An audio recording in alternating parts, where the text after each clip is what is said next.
అసలు గుడిలో ఎవరు ప్రవేశించాలి? ఓకే. రైట్. ఇది క్వశ్చన్. గుడిలో గర్భగుడిలోకి మిగతా వారు అందరు దర్శనానికి వెళ్తూనే ఉంటారు. ఓకే.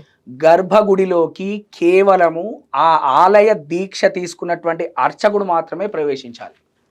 ఓకే. అర్థమవుతుందా? గర్భగుడిలోకి మిగతా దర్శనానికి పూర్వం కూడా ఉండేది, బయట నుంచి దర్శనం చేసుకుంటూ వెళ్ళేవారు. ఆలయ మిగతా ఏ బ్రాహ్మడికి కూడా లోపలికి వెళ్ళటానికి వీల్లేదు. ఇది ధర్మం. ఇది బ్రాహ్మణునికి కూడా లోపలికి వెళ్ళటానికి వీల్లేదు. ఇప్పుడు నేను వెళ్ళాను అనుకోండి, ఇప్పుడు తిరుపతి, ఇప్పుడు నేను శ్రీ వైష్ణవుని, తిరుపతిలో శ్రీ వైష్ణవ ధర్మంగా అక్కడ నడుస్తాయి. నేను వెళ్ళి లోపలికి వెళ్ళి గర్భగుడిలో దండం పెట్టుకుంటా అంటే కుదరదు అక్కడ. ఓకే. బ్రాహ్మణుడు అర్చక దీక్ష తీసుకున్నటువంటి బ్రాహ్మణుడికి మాత్రమే లోపలికి వెళ్ళే అధికారం ఉన్నది.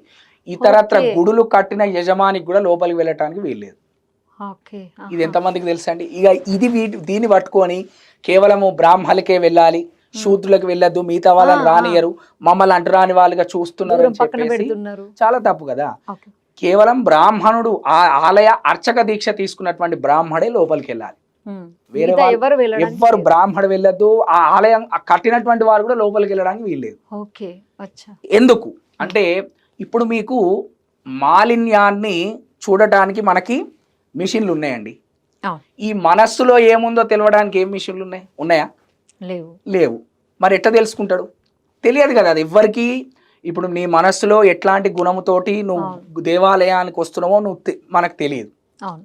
ఒకవేళ నిన్ను ప్రవేశం చేసిన నీ మనస్సులో ఉన్నటువంటి ఆ దుర్భావం వల్ల ఆ ఆలయ ప్రాకారం అంతా కూడా మాలిన్యం అవుతుంది. మరి ఎట్లా తెలుసుకుంటుంది మనము? కాబట్టి గర్భగుడిలోకి కేవలము వీరు మాత్రమే ప్రవేశించాలని చెప్పిందే తప్పితే వైశ్యులను ప్రవేశించద్దు, శూద్రులు ప్రవేశించద్దు ఇట్లా లేరు.